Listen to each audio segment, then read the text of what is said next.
Good evening, everyone, and welcome to the Public Works Committee meeting for June 26, 2023. Grimsby is situated on treaty land. This land is steeped in the rich history of the First Nations, such as the Haudenosaunee, the Haudenosaunee, and the Anishinaabe, including the Mississaugas of the Credit First Nation. There are many First Nations, Métis, and Inuit people from across Turtle Island that live and work in Niagara today. The Regional Municipality of Niagara and Grimsby stand with all Indigenous people, past and present, in promoting the wise stewardship of lands on which we live. As we begin, are there any disclosures of interest? Seeing none, we can move to the approval of agendas. We need a mover and a seconder to approve the agenda. Moved by Councillor Korstanji, seconded by Member Rady.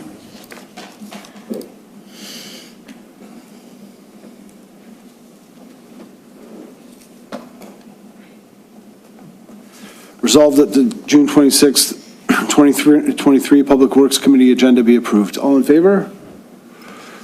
That's carried. May I ask? Yeah.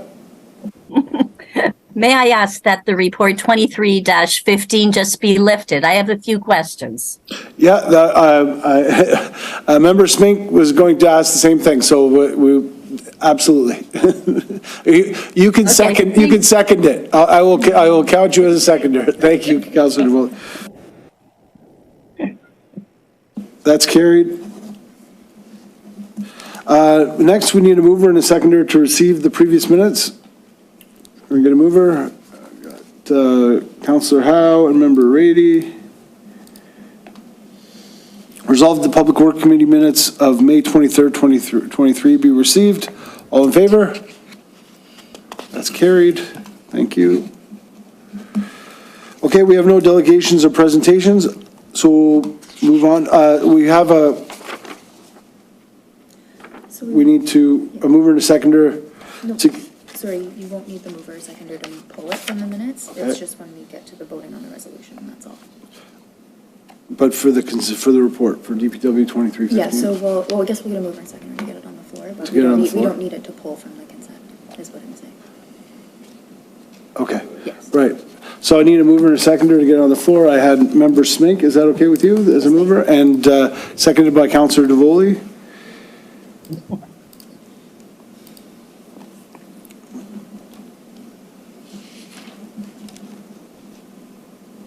All in favor? All in favor, yes. All in favor of discussing DPW 2315?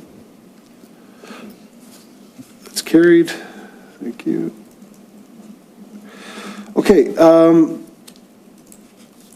So it was a consent item, so there wouldn't be a presentation. So should we just move straight to questions then, or should we give staff an opportunity to speak to it? Can we call for a quick recess? Yeah. Because it doesn't look like doesn't look like it's actually being. Oh, no, never mind. No, we're okay. Are we good? You just said we're okay. Okay. Okay. Yeah. All right. So procedurally, should we allow staff to introduce? Yeah. If is that okay with you guys? And then there are some questions. I know that there's no presentation because it's a consent item, but if you want to just give a little background about what it is, and for those who are new. Thanks, Thomas.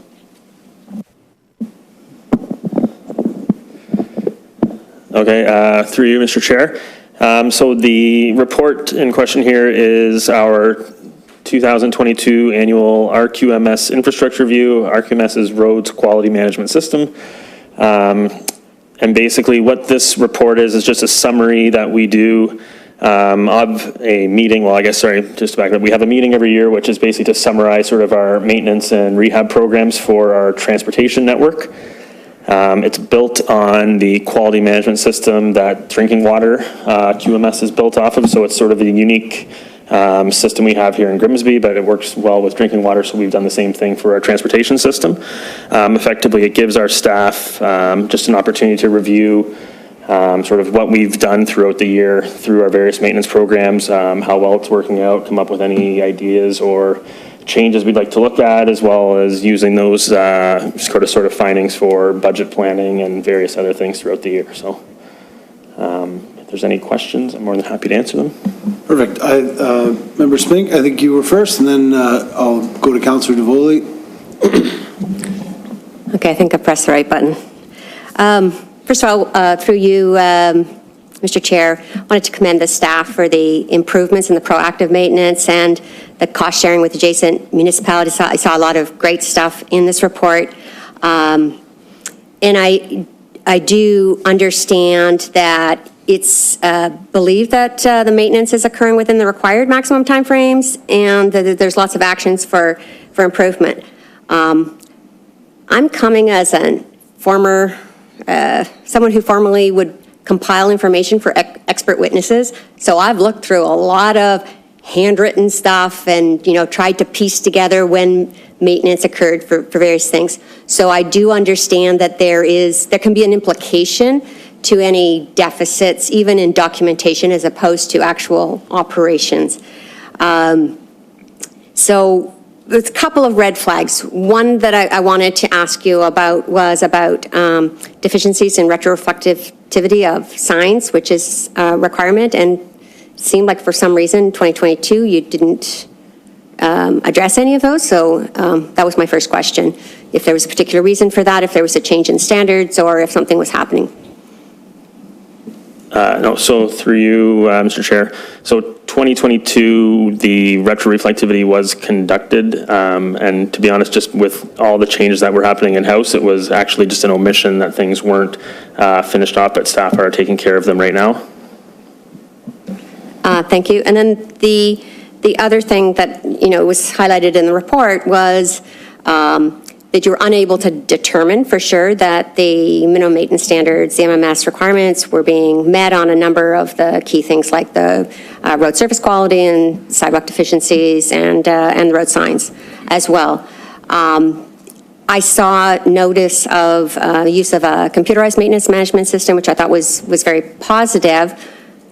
Maybe you could expand upon things that maybe the committee could help in order to support the full implementation, and what timeline that's expected to be. Yeah, so just to speak, I guess, to a couple points there through you, Mr. Chair.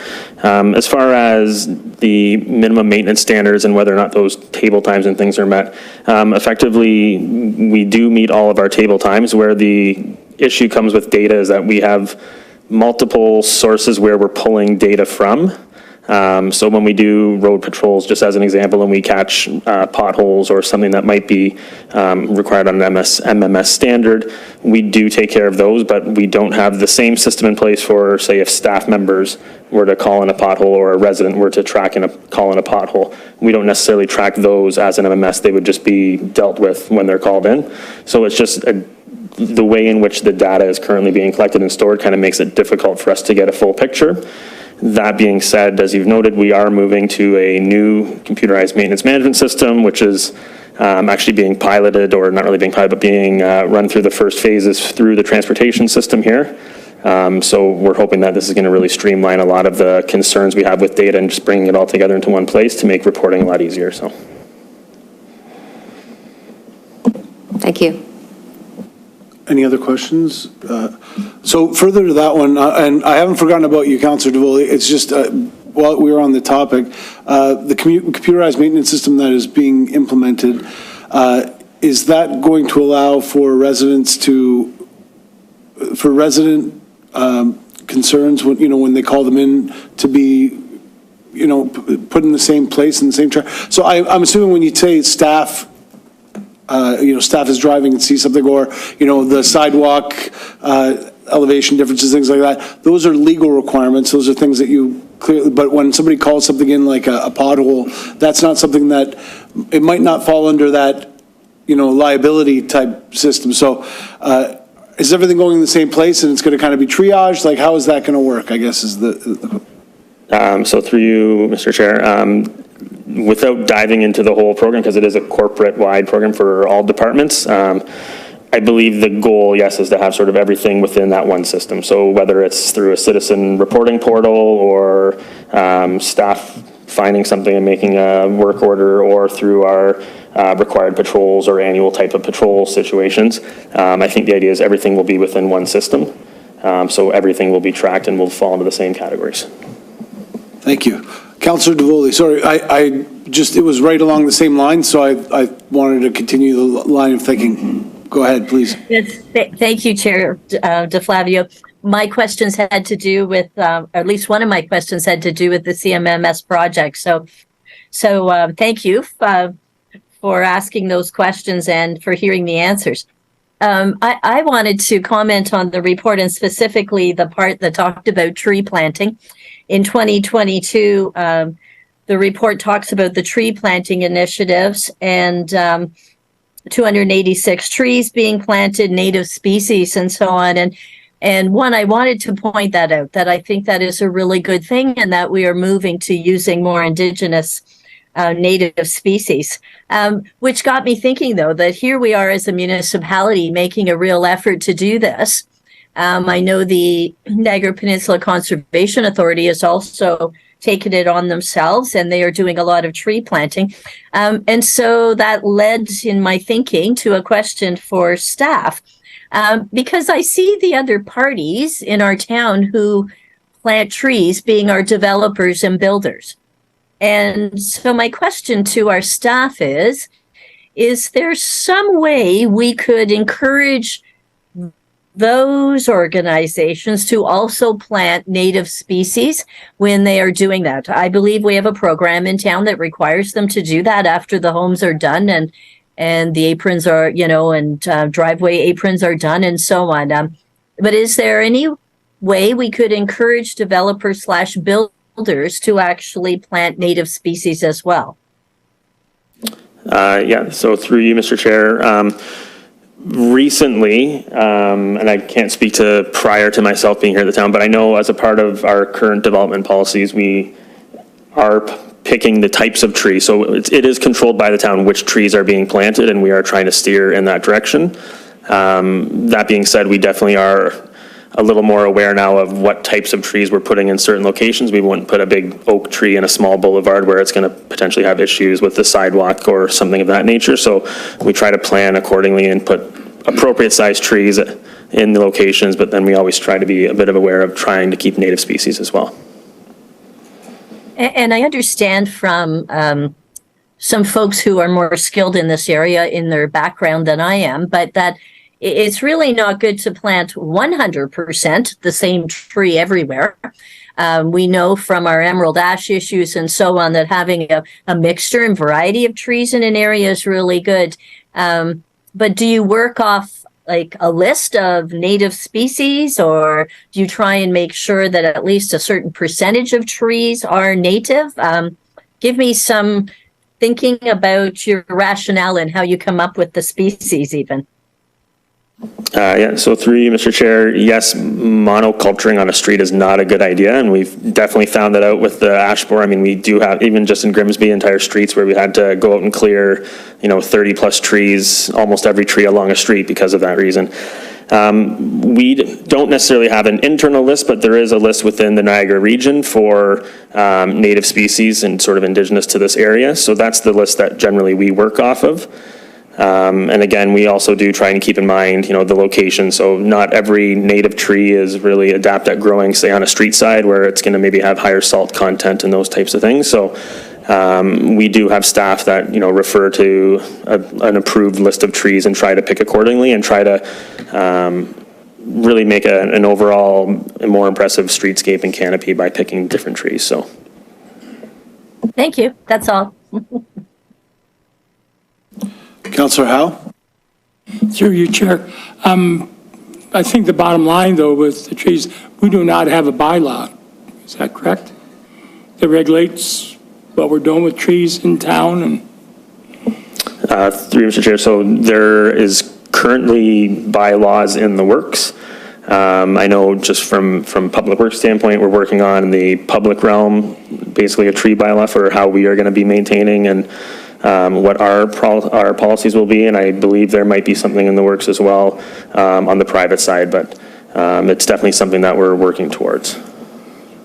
To continue, just to follow that, have you, or do you look at the one in Oakville? Because I understand, I have not read the Oakville, but it's tight? Okay, thank you.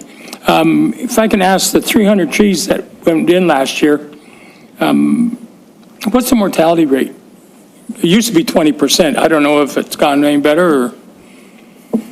Through you, Mr. Chair, so generally, I think we aim for 10% or better. That being said, we do have warranty on the trees for a year, and I think on the last planting we did, I think we only lost 2 trees, and they've since been replaced already, so. Okay, now to jump to another one, and this is page 25 of 26, the number of responses having to do with operations for sand and salt, and it starts 2005, and I find this, to me, it just says climate change on it, you know, because as the line has dwindled, the line has come down. Possibly you guys have seen records going back prior to 2005, and has this been a steady realization or reality, I guess?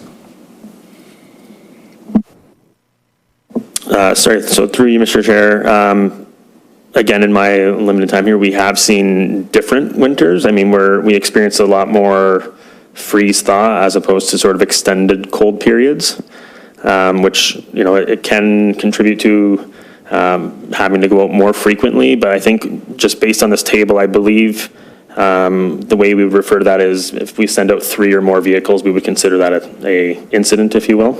And an incident can last multiple days as well. So it doesn't really give us the necessarily a full picture of the amount of time that we're out working, if you will. I mean, if it's a 3-day snow event like we had over the holidays this last year, that would still only get counted as a single occurrence, even though it could be, you know, 30 plus hours worth of work time.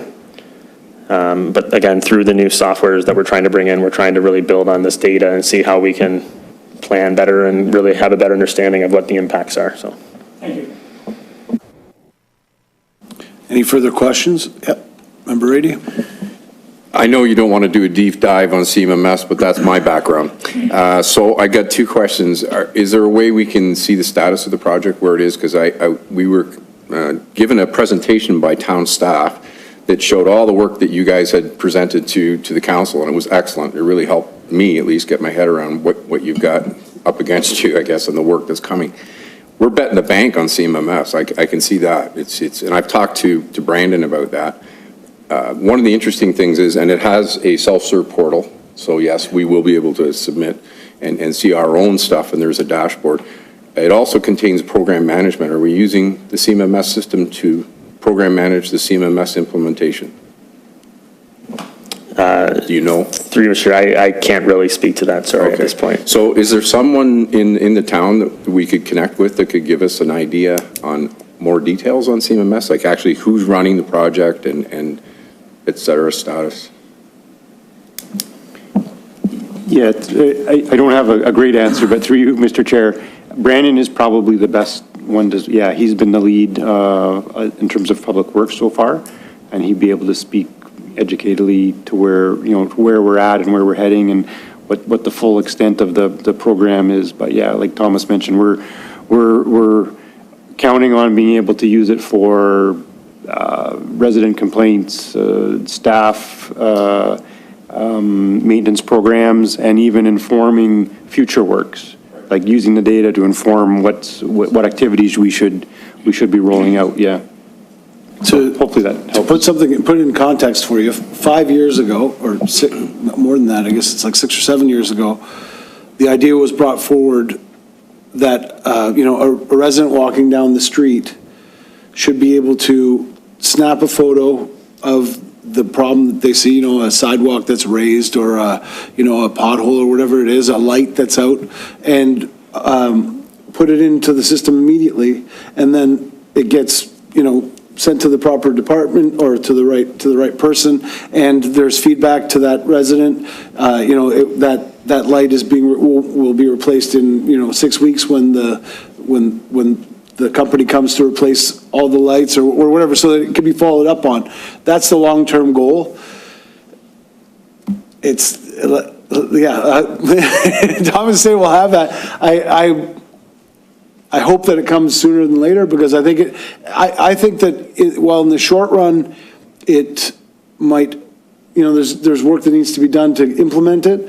Once you get it in place, it solves a lot of problems. So I'm looking forward to that coming in. Yeah, I'm looking forward to, I'm one of the guys who does a lot of the reporting back, and I know from discussions with, actually from Tom, we do have the ability today to upload pictures, except what I'm being led to believe is it goes to all kinds of different areas. So for example, if I was to say there's a problem with the storm sewers in front of my house, the executive number is, if you don't write that number down, you're done. You don't get an email from anything, nothing tells you anything. So I realize that's why we're replacing that system, right? It makes perfect sense to me. But I've heard this for over a year, so I'm, as an ex-project manager, as an ex-IT executive, I'm very interested in the implementation of CMMS. And as Margot said, I'm here to help if I can. So I'm very curious, and I can reach out to Brandon through Mr. Chair and see if we can get an update on that. But we're here to help you guys on this one. I can see it's a very important system for us, so thank you. Thank you. Any further questions? All right, seeing none, I need a mover and a seconder to accept the report. Oh, well, that was to get it on the floor. No, that's. Okay, so all in favor, resolve that the report TPW 2315-2022 Annual RQMS Infrastructure Review Report dated June 26, 2023 be received for information. All in favor? It's carried. Thank you. Yes. Thank you. Yes. Okay, next agenda item is 8.1, DPW 2316, parking restrictions bylaw update, Governors Road, Redwood Drive, McNabb Drive, and Nassau Drive. Can I get a mover and a seconder to get the report on the floor for discussion, please? Moved by Member Smink, seconded by Councillor Howe. All right. Mike is up on the phone, so I think he's going to take care of it. Mike, you're going to do this one for us? Thank you. Sure. Good evening, everyone. So I guess the report I'm here presenting is kind of a summary of our review of the parking concerns along these sections of road in this specific neighborhood. What we had done was, from the previous report, we had gone out to the public to provide some opportunity for comment on the proposed changes. After we received that comment, we reviewed the existing proposed changes and revised it to the proposed changes that you're seeing here today. So as of now, our proposed bylaw changes, in order to kind of solve some of these concerns, would be to basically provide a 24-hour parking restriction along Nels Road South from Main Street to Kennedy Road, on the south side of Redwood Drive between Nels and McNabb, and then from McNabb from Redwood to Governors on one side as well. This is staff's recommendation as what we feel would be the most appropriate solution to dealing with the ongoing concerns regarding parking, both from either residents, overflow from the hospital, or other visitors to the area. We're proposing to have these bylaw restrictions approved, and that way we can begin to have our operations staff prepare for the install of all the signs. Once the bylaw is approved, that work will commence immediately, and all of the enforcement staff will be ready to be on hand to begin enforcement as soon as those signs are installed. So with that, I'll open it up and allow for any questions. Thank you. Thank you. Councillor Howe. Through you, Chair. I see you, Councillor DeVoli, sorry. Sorry. I got you next. Delight, go ahead. No, Okay. This has come about, and the positive is the Westlake Memorial Hospital, but this parking issue has come because of the construction and the bit of the let's say, people wanting to park differently and whatnot. But what we're taking a real big sledgehammer to a problem that's only 5 days out of the week. You know, whereas we've got the weekend, Saturday, Sunday, and we can't differentiate between long weekends, but we've got those days that the people in those areas are affected because most of them are family units, and they've got family and they've got visitors, and the hospital influence is not as relevant. I guess what I'm saying is, my feeling is Monday to Friday, yes, absolutely, no parking. We've got to try to ease it off a little bit, and it will change. But, you know, leave it for the weekend and allows people to kind of in those areas, have a normal life, whereas they know their normal is. That's what I would propose, that the bylaw read that Monday to Friday, no parking, and the weekend parking. Thank you, Councillor Howe. Staff has already stated the plan. Do you want to comment on that, Michael? Sure. Through you, Chair. Thank you for the comment. I guess my only question would be, is it assumed that there is no issue with parking on the weekend? The reason I ask that is just because as staff, we have also had numerous calls with regards to the ongoing issues with on-street parking in the area, and in particular, the fact that, for example, Redwood Drive is a rural cross-section, very narrow, and when there are high concentrations of vehicles parked on the street, it makes it very difficult to maneuver through the area. If there's people trying to walk, there's no sidewalks. So when we were looking at these issues, when they were first brought up, these were the types of things we were trying to solve.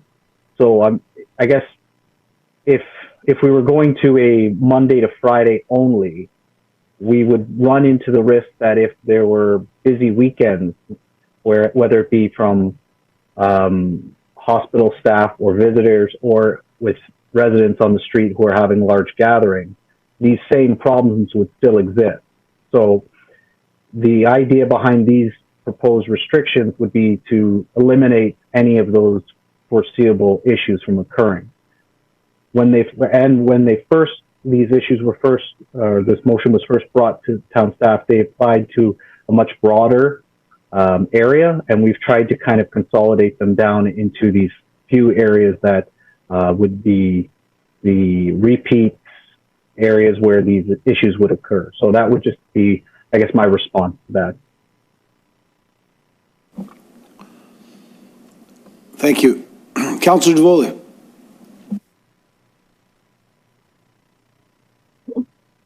Thank you, Chair DeFlavio. I guess my question is still to Michael then. Could you talked about the timing of or the steps that we need to go through to implement this? You know, you talked about council approval and then posting signs, et cetera, et cetera. But could you just repeat that, but give some approximate dates on the implementation of this? Sure. Through you, Chair. Well, it's tough to give an approximate date. I would just have to say it would be from the time that the bylaw is officially passed by council.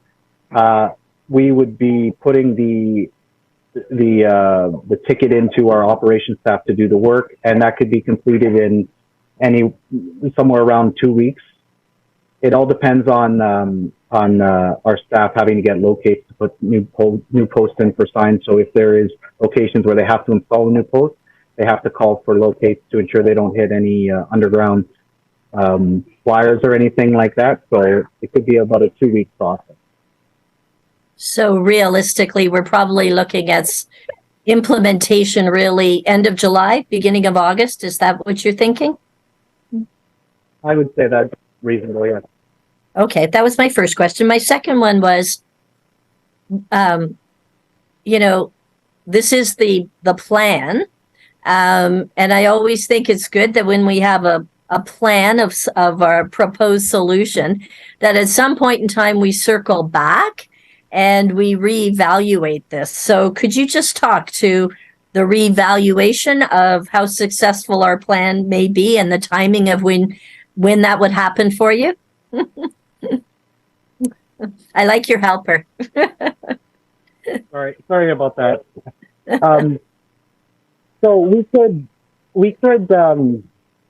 definitely reevaluate this, but it would take some time because we would want the residents and the public to be able to get used to the changes. So it wouldn't be, I would say that in order to do a reevaluation, it wouldn't be something as quick as put it in, go back a month, and then look to make changes. If we were going to make changes to something as this significant, we would want to leave it in place for a significant period of time before we can make that change to adjust everything. I do hear you. So would you contemplate perhaps reviewing all of this 6 months from now?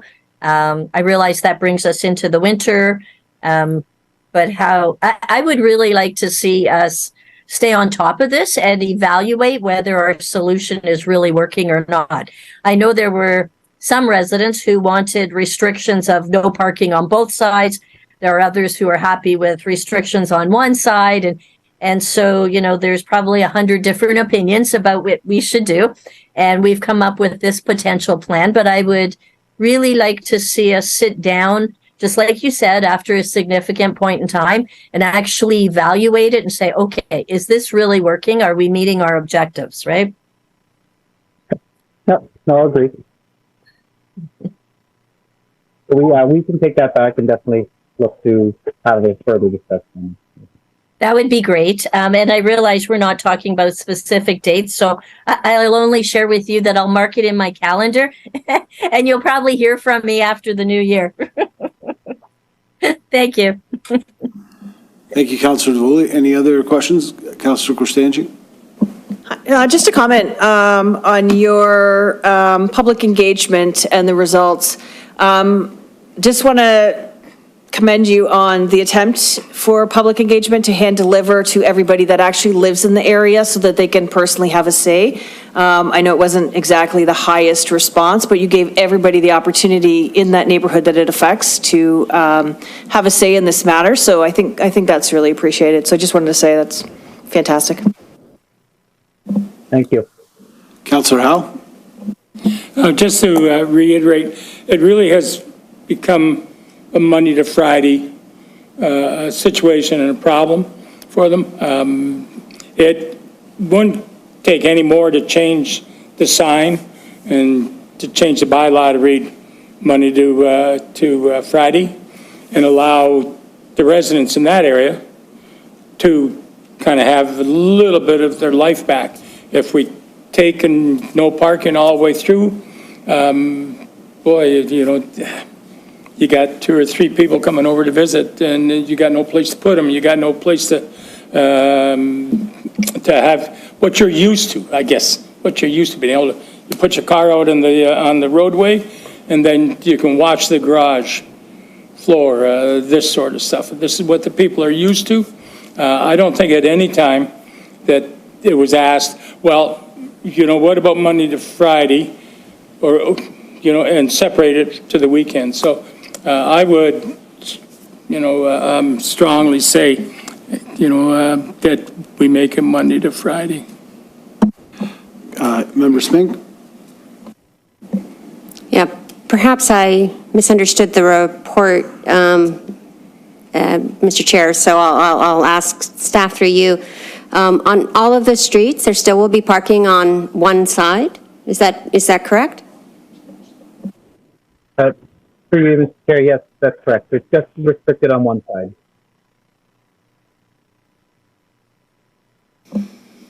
Yeah, so I understand what you're saying, Councillor Howe, and, there are clear sections like the south side of Redwood, for example, is all side yards, where, from my perspective, it doesn't make any sense to restrict parking on, it's not intrusive, but my concern is always, and I'm sure that staff has reflected on this and discussed it thoroughly, that you're just pushing the problem, because in my experience, when you limit parking on one street, it just moves the parking problem to the next street over. And I guess in this point, we're trying to create enough of a distance from the hospital so that it's so it's so unattractive to people to park that far away that they don't go into this neighborhood at all. But I'm not in favor of restricting parking on public streets because they're public streets. It might be a time limit of a couple of hours if you wanted to do it, and but I'm not in favor of restricting parking unless there's a specific problem that needs to be addressed. When it's close to Main Street and it's right across the street from the hospital, yes, if there's a visibility issue, if there's pedestrian safety concerns, but most of the time, it's just a few people that are complaining that want nobody parking in front of their house. And so I'm assuming that staff has taken all those things into consideration and that it's not a matter of just pushing it to the next street over, because that's the last thing that we want to do is just move it from this street to the next one over. So I share Councillor Howe's concerns about that, but I think Member Smig has pointed out the fact that it is one side of the road, and there's still some flexibility as far as parking is concerned. So it's never going to be perfect.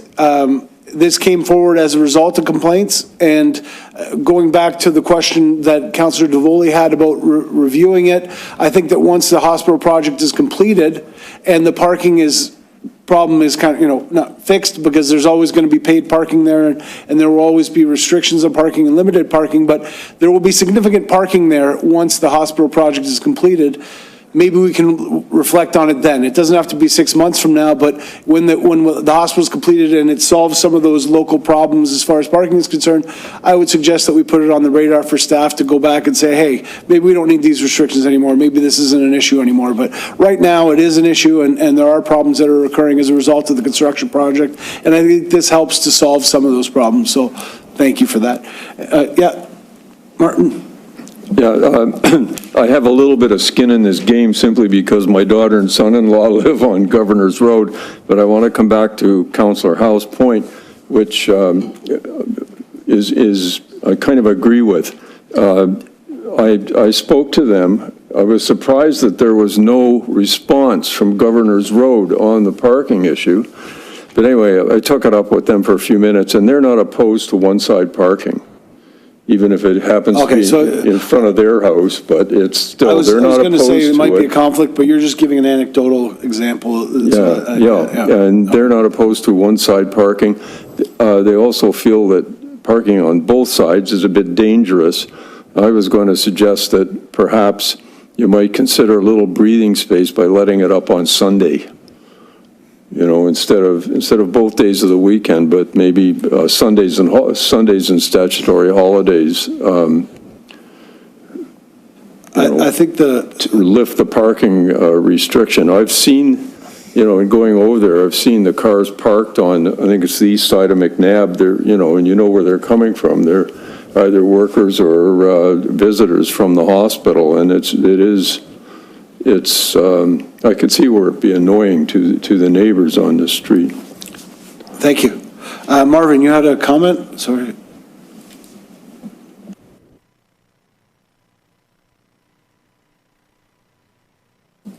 There you go. Hopefully that works. I just wanted to add the other thing that staff considered is, and I appreciate your comment there, Mr. Chair, that staff did take take a lot of time to look at this and consider things. These roads are essentially what I call a rural cross-section. They're not built with the normal platform width. So, for example, Redwood, I think, is an estimated 7-meter edge of pavement to edge of pavement. So typically a parking stall is about 2.5 meters. So to have 2 parking lanes plus driving, you'd probably need about 8.5 meters, and it's about only about 7.5 meters. So it's not that it can't be done, but that was something that we did consider. And in addition, there's no sidewalks along those roads. So if you can picture parking both sides, cars driving down the middle, and then somebody trying to walk. So all these things were taken into consideration. So I don't know if there's a perfect answer, but I just wanted to share that those were considerations. Excellent, thank you. Yep, Member Rady? I'm not trying to be smart about the CMMS thing, but I would expect that one tool that could be used through the assessment, whether it's 3, 6, 12 months, would be by law, because people are going to get ticketed because they're still going to park there, right? So that could be an input as well when you do your review to determine whether or not this is working. If you see an extraordinary high number of bylaw tickets in there, yeah, people aren't getting the point. So just an idea to look at bylaw as well when you're out there, because they're busy. We know, right? Thank you, Mr. Chair.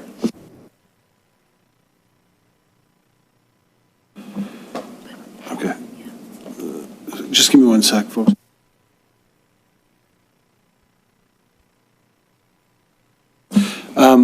Thank you, Member Rady.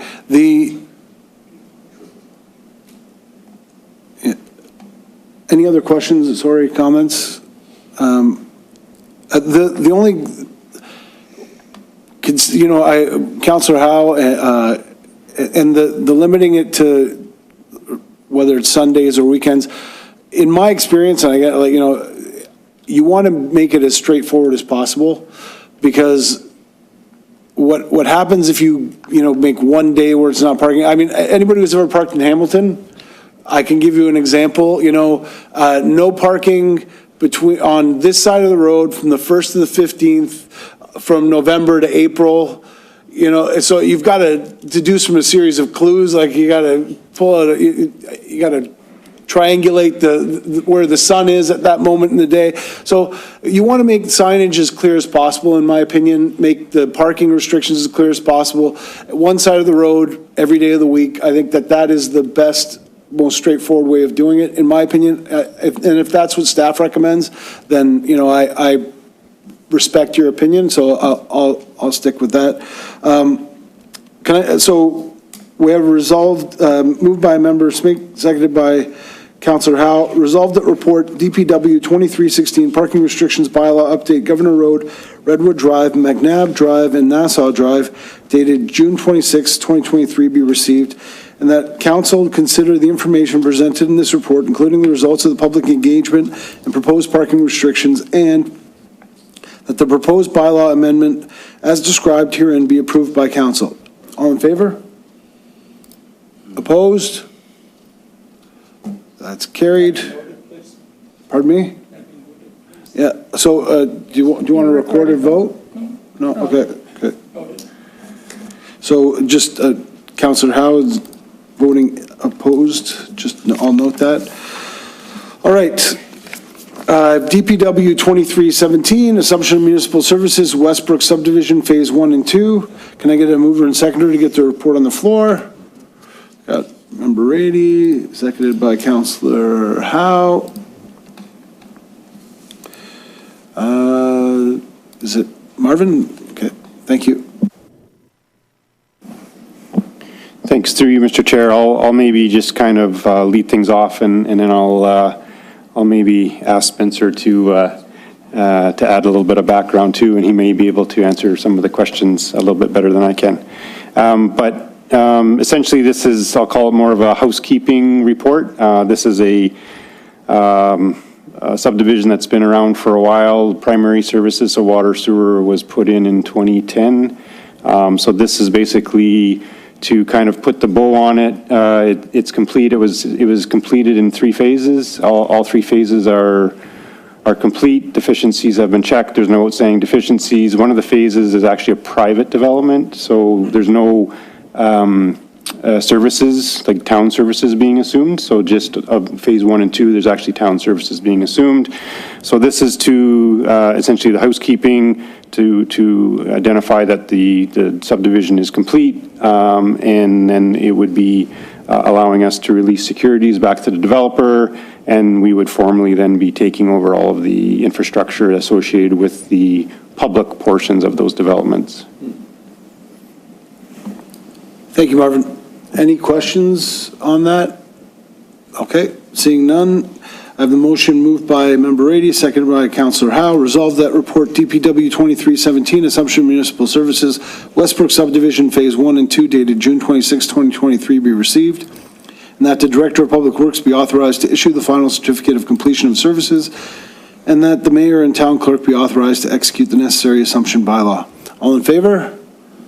That's carried. Yes. Thank you. We have correspondence. Roberts Road petition.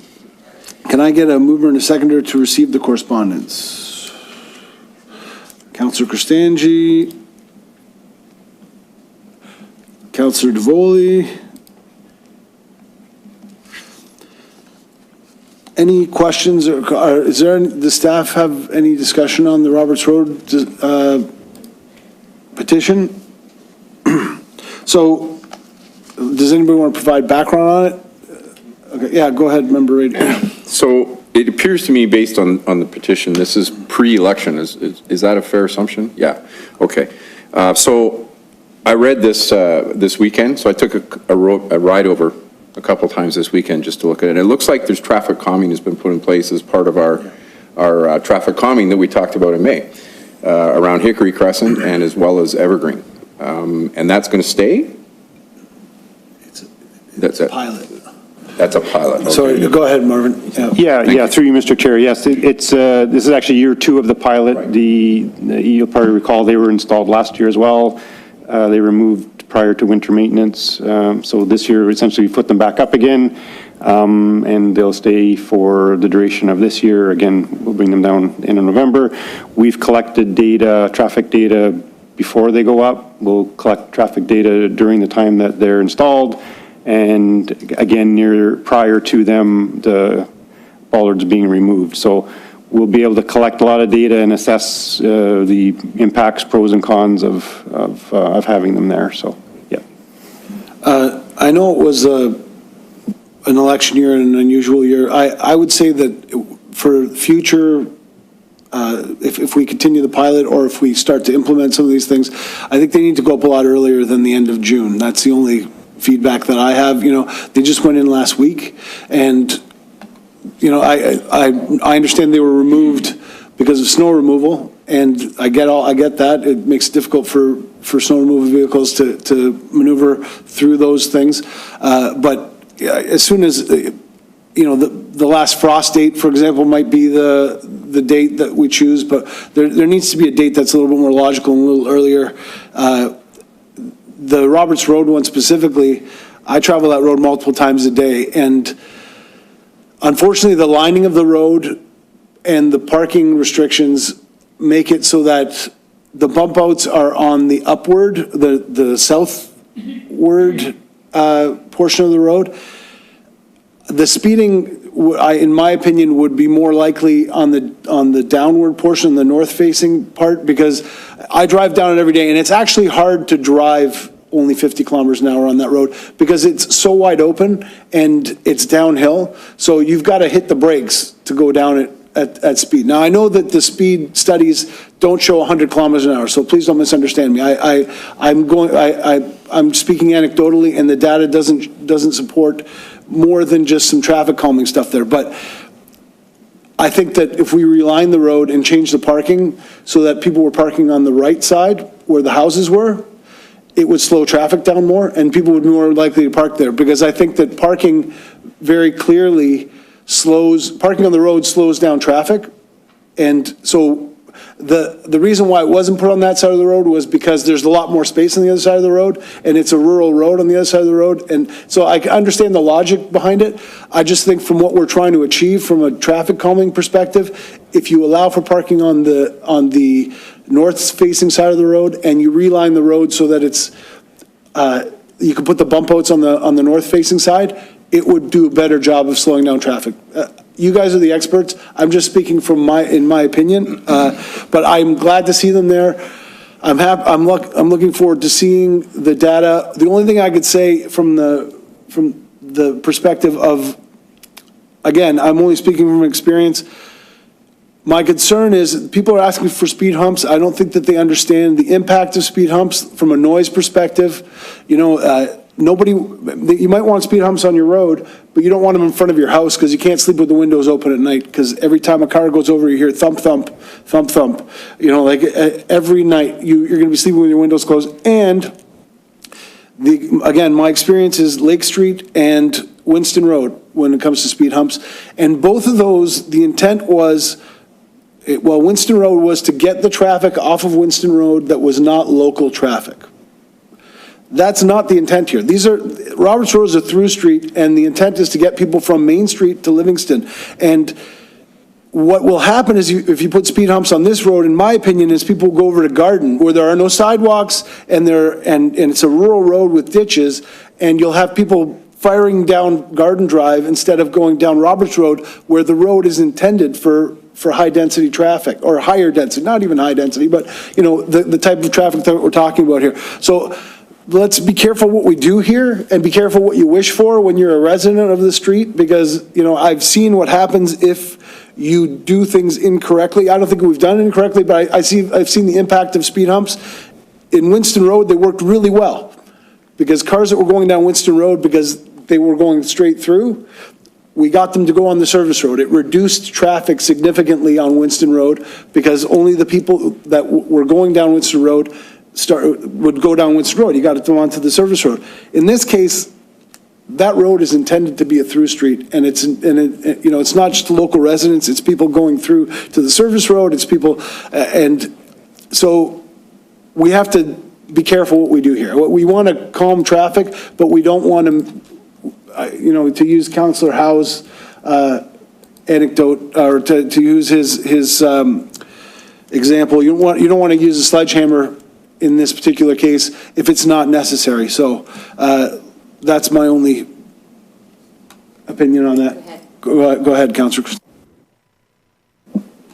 I'm not a huge fan of the idea of moving the parking over on Roberts Road, just because I go down it all the time, and a lot of the times as a pedestrian you have to move off the sidewalk and onto the road, and then that would be putting that pedestrian traffic in between parked cars. So I could see it as a safety issue. I don't disagree with putting the traffic calming things out earlier, though. I think that's a great idea. I would like to see a little bit more, perhaps, public education on them, that this is what they're for, this is what we're doing, we're collecting data, because I think that some of the public, I know in some areas just think it's because of the school zones, and then they're confused of why is this happening a week before school ends. And I think maybe if we just maybe post on the social media a little bit more, this is what we're putting out, this is what we're doing, that might educate people that we are actually doing this pilot, and that we're, you know, trying to solve these issues. Speed bumps, yeah, I have them in my survey, they wreck your car. We literally would have them all over town, as we have these traffic calming things all over in strategically placed areas.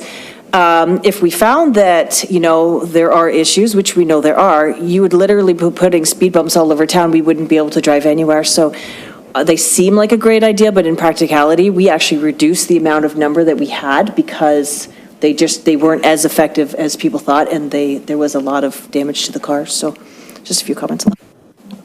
Thank you. Member Spink?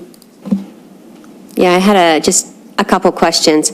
One was with the results of the 2022 pilot, which I believe Roberts Road was one of the locations. What was the impact in terms of the median speeds and the 85th percentile and everything from last year? Yeah, through you, Mr. Chair, and I don't have all the numbers on the top of my head, but And Michael is certainly expert on this, collecting all the data, and he may have hopped off. Oh, he's still there. So maybe I'll just leave with, there was some positive impact to having them there, and that's the reason why they're back again. And I'll let Michael speak to this, but the data that was collected did show that there weren't warrants for anything beyond what we're doing right now, but maybe I'll let Michael explain it in technical terms. Yeah, Michael, there was a report, so maybe you want, because it was a report to council, not a report to this committee. So if you want to recirculate that so people have that information, that would be helpful. But if you want to answer the question, if you have it offhand, that would be great. Yeah, sure. Through you, Chair, Mr. Chair, we can definitely circulate the report again. I guess I have 2 points. To go back to Councillor Costangi's point about the public education portion of it, through the previous program last year, or the program that we ran last year, we created a Let's Talk Grimsby page, project page for this. We did do some social media posting, basically explaining that it's happening, and then providing a kind of direction to visit the project page, as that's where we were able to house most of the information. And we did do hand-delivered notices to the residents in the affected areas, which outlined the program, what the purpose was, and basically provide them with direction to some of the project contacts and the project page itself. For this year, we have updated the project page for 2023, which included, it does include an explanation of what the program purpose is, and has a map of all the locations. And we've also posted all of the reports and documentation that we've completed already. So the information is there. So, and I agree that we do need to make sure that people are aware of it. So we are currently delivering notices for the 2023 program, and we will be doing some social media posts as well throughout the duration. As for the results of it, for Roberts Road, like I said, we can circulate the report and all the results are in there.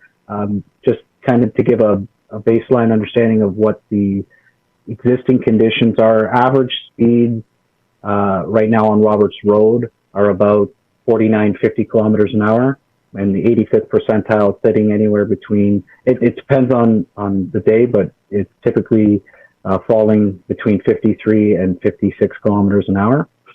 When we did the pilot last year, we did see a positive reaction to it.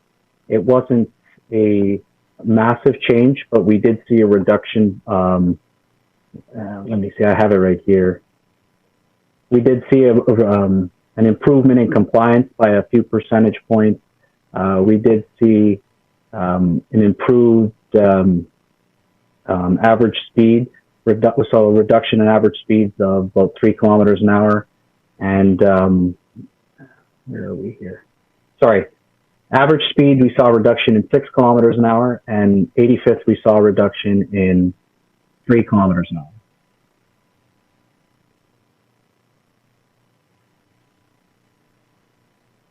Remember how? And sorry, just the last piece of information, which just to explain, one of the big components or one of the big factors that we're measuring in terms of success is the percent of overspeeding. So overspeeding is everything, it's considered everything 15 kilometers or above the posted speed limit. So those are the really high speeding vehicles. So when we're looking at these, it's not just the average in 85th we're looking at. We want to see if we can pull those real high speeding vehicles down into more preferential speeds. For Roberts Road, we saw about a 4% reduction in those overspeeding vehicles. So at the end of the program, we were seeing 4% less. Yeah, that's not a significant difference.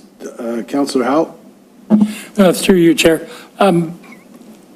It's going to come down to, the bottom line is, the staff, and there's a whole lot of research and thought that goes into it.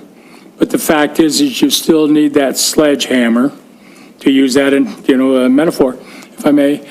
If we don't have enforcement, if there's no enforcement, the ones that are going to do it, and push the limits, they're going to push the limits. The vast majority of people who care about where they're driving and the people around them, no, they're not an issue. But you got that small percentage that if you don't have the enforcement, and we would like to think that we would have more enforcement, especially I would think in the beginning, and get people used to these things. But you got to give it that just due, which is give them a penalty for it. Yeah, so, Michael, I don't know if you have it in front of you there, but how many people are going more than 20 kilometers an hour, over the speed limit? Mr. Chair, I don't have the exact number on hand, but I could, if you don't have it, that's fine. Because enforcement would be required if if there was a significant problem. I don't think that your data showed a huge problem. There's obviously a few people here and there that are speeding down that road, and we're putting some traffic calming in place to keep that from happening. But I don't remember from your report a huge issue. There were a few outliers, as there always will be.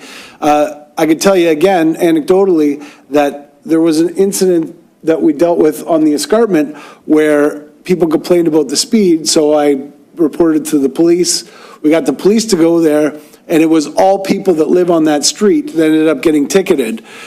So, it's mostly local residents that are using Roberts Road. A few times people are coming down Wolverton and using that instead of Casablanca, and of course people from Main Street, but they're all people who live locally. So if people were reasonable and said, hey, there are people that live in this neighborhood, but again, that street has a separation between the sidewalk and the road. It's designed for the kind of traffic that we're talking about here, in my opinion. So anyway, if you have that, that kind of data, it would be helpful, I think. Yeah, sure. Through you, Mr. Chair. So in terms of the percentage, so the existing percentage of vehicles we have that are considered overspeeders is about 1.9%. When we conduct a traffic calming warrant, typically the target threshold for there being one of the warrants that would be satisfied, which would trigger some requirement of traffic calming, would be if that number was at 5%, at or above 5%. So it's the percentage there is fairly low, and the average daily traffic along Roberts Road is anywhere between it's roughly 2,000 vehicles a day. Thank you. So I would suggest that your next report, if it hasn't already been done, if you could separate it by time. If there's a time that, I don't know if the data can be broken down like that, but if there's a time specifically that the speeding is occurring, whether it's, after 6 p.m. at night, then we can use that data to tell the police, hey, you know what, we've noticed that between 6 and 9 p.m. at night, or between 9 and 11 p.m. at night, there are increased incidents of speeding. Then we might be able to get them to come and do that kind of enforcement. But if it's 1.9% and it's 10 kilometers over, that's over speeding, that right? Is that what you said, is over 10 kilometers? 15, sorry. So that's basically the threshold that the police use before they ticket anyway. So we need to, if we have more specific data that we could pass on to police so we can get the enforcement we're talking about, say, hey guys, this is, or people, this is what's happening at this time. I think that would be really good data to have. So I don't know if that's something you could do, but or on weekends, or to get more specific when it comes to that kind of stuff. Member Spink? Thank you, through you, Mr. Chair. I was very glad to receive the traffic calming policy in terms of identification of locations. I think there's a lot of really good data and Canadian guidance behind that policy. What I would be interested in is if there are any other tools in the town's toolbox for traffic calming that you feel are measures that can be readily implemented, and what is not in it.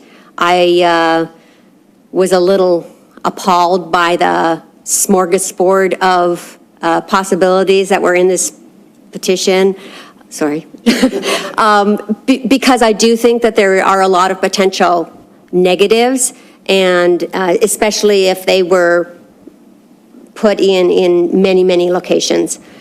So I know that you have a speed radar that I know there's some effect, at least in the short term, with that, and I know that you're using the in-road flexible. Are there any other tools that are being used or have been considered? And I know that they specifically asked about the 40-kilometer. I hate to raise it, but they did ask, and it's probably going to be raised in council, so we should talk about it. Michael, did you, and I was going to ask about the 40-kilometer point too, so if you want to touch on that, that'd be great.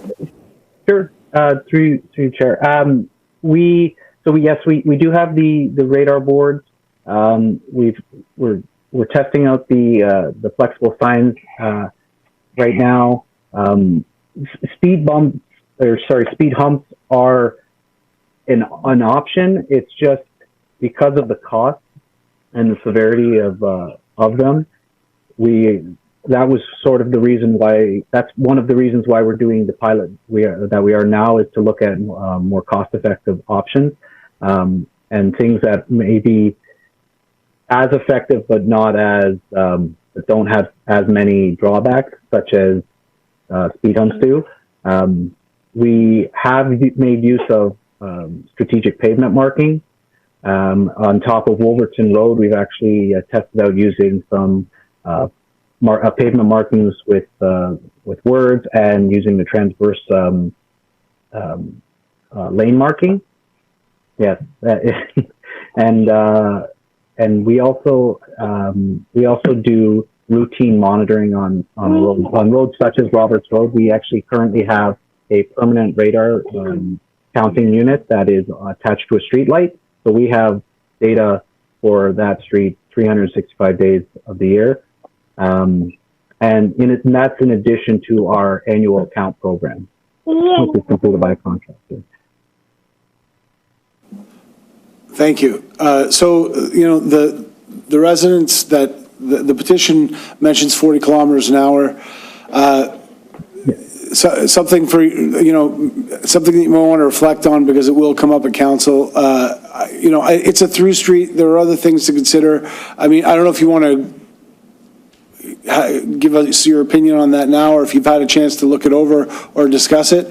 But, the side streets are 50, so it would require changing all of the roads to 40 to start off with. Anyway, if you want to touch on that, Sure. So through you again, Mr. Chair. We have already done a 40K program about 6 years ago now. That was specifically targeted at parks and school zones. And so through that, you had seen a number of 40-kilometer zones that went up in areas like Dorchester Drive. Where else did we have them? We had them on Oaks Road. And in addition to that, we also implemented 40K flashing zones at 3 of our school zone locations. The 40K program is something that's fairly new in terms of its rollout in Niagara. I'm not sure that there are many municipalities who are currently using it. We have looked into it. It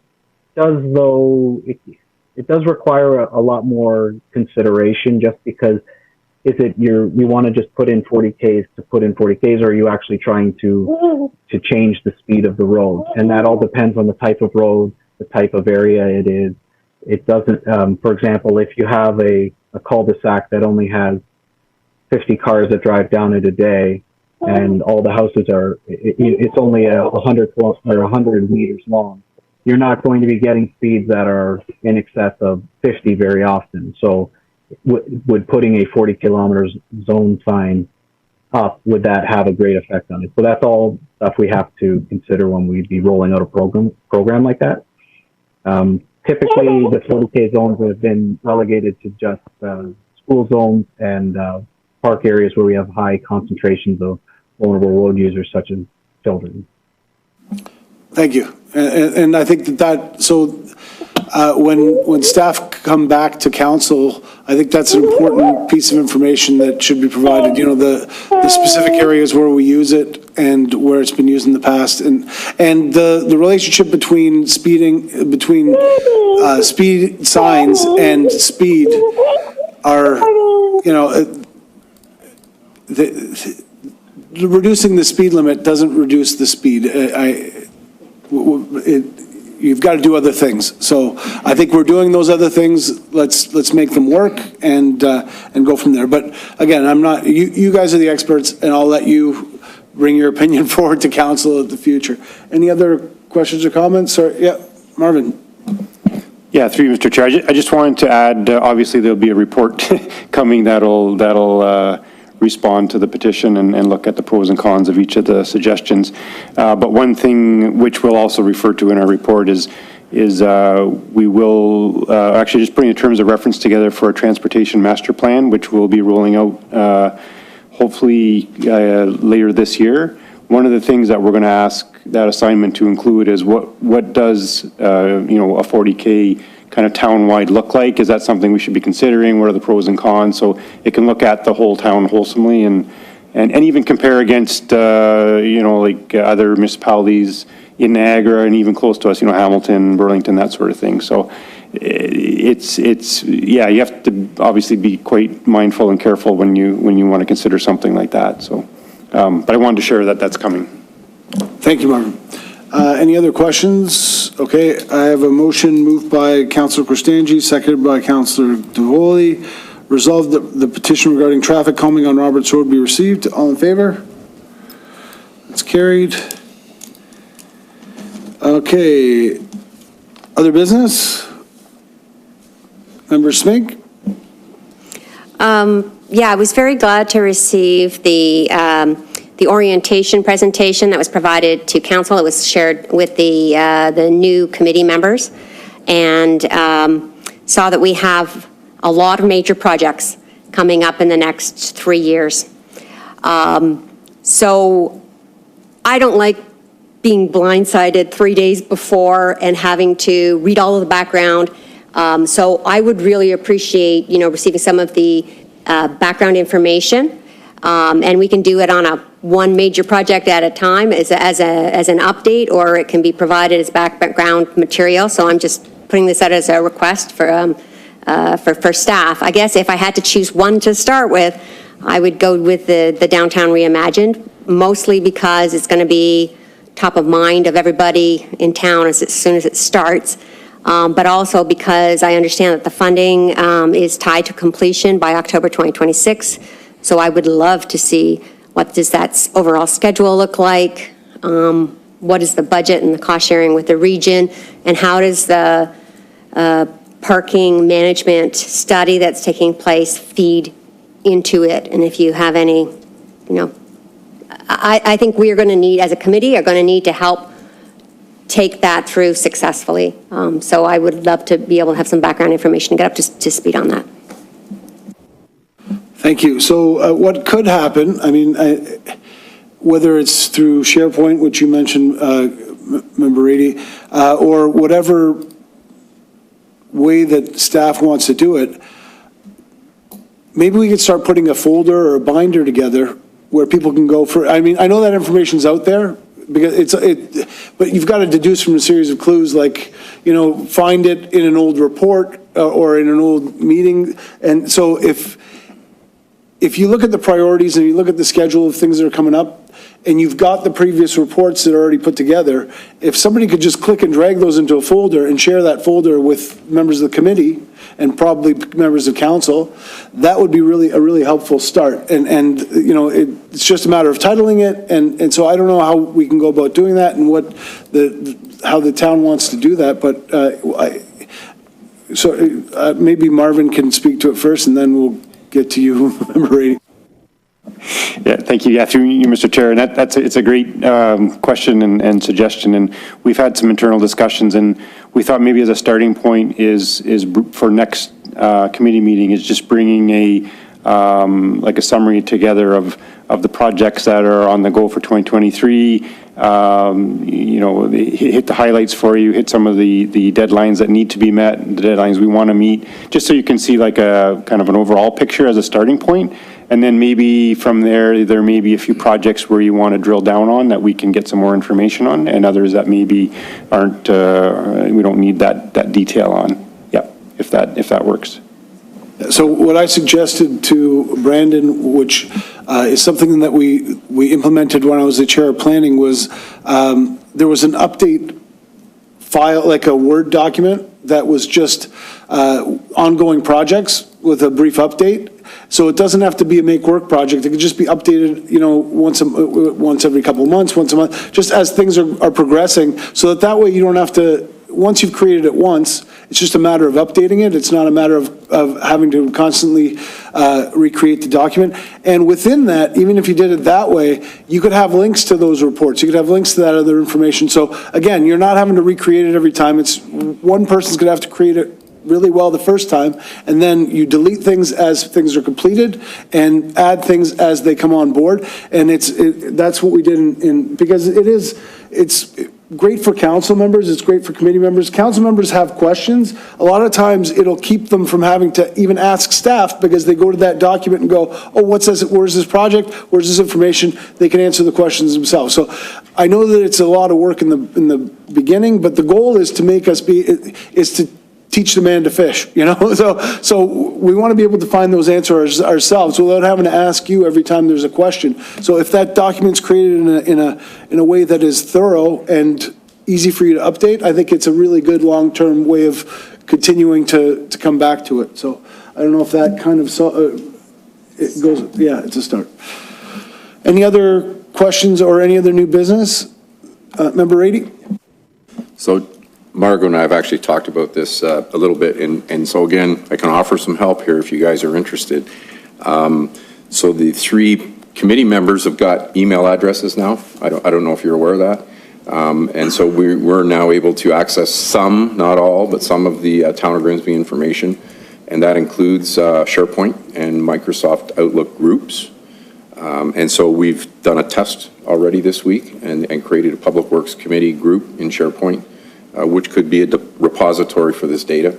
And anybody inside of the town could have access to this, including the committee members. So it might be worth an hour discussion with Brandon and you guys about how could this work, and based on some of my experiences, I might be able to give you some ideas. I don't think you have a lot of IT staff here, but I'd be happy to work with them. But we've already tested this out, and for example, the presentation that you did to council, we've already got it in the SharePoint site, right? The 2022 budget, as it pertains to Public Works, and the 2023 budget, it's already up there. We've got it in there.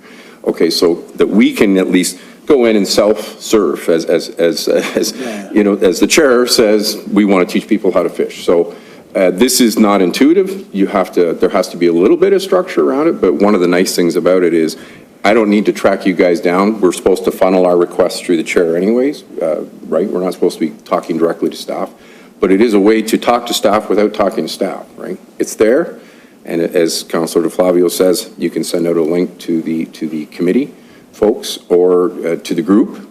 So when you create a SharePoint group, everybody who's in it would get that link. And so it's just a different way of communicating, and do it once, share it as many times as you want. So I wanted to throw that out there as it's there, it's already started to be used by us. And we'd like to invite the staff folks to use it if they're interested. So that's, thank you. Yeah, and I think that from governance perspective, avoids the conversations, the electronic conversations, and all of those issues that might arise.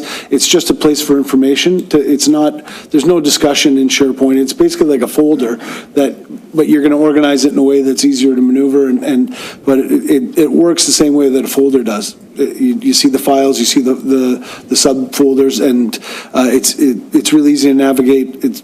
I use it for my daytime job, and that's where I post a lot of information for people.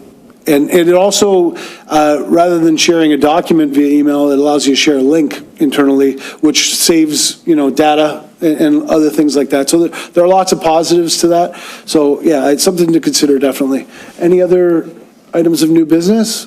Okay, awesome. Seeing none, meeting's adjourned. Our next meeting is, the next meeting is July 24th, 2023 at 6:30 PM, and the meeting's adjourned. Have a great night, everybody. Thank you.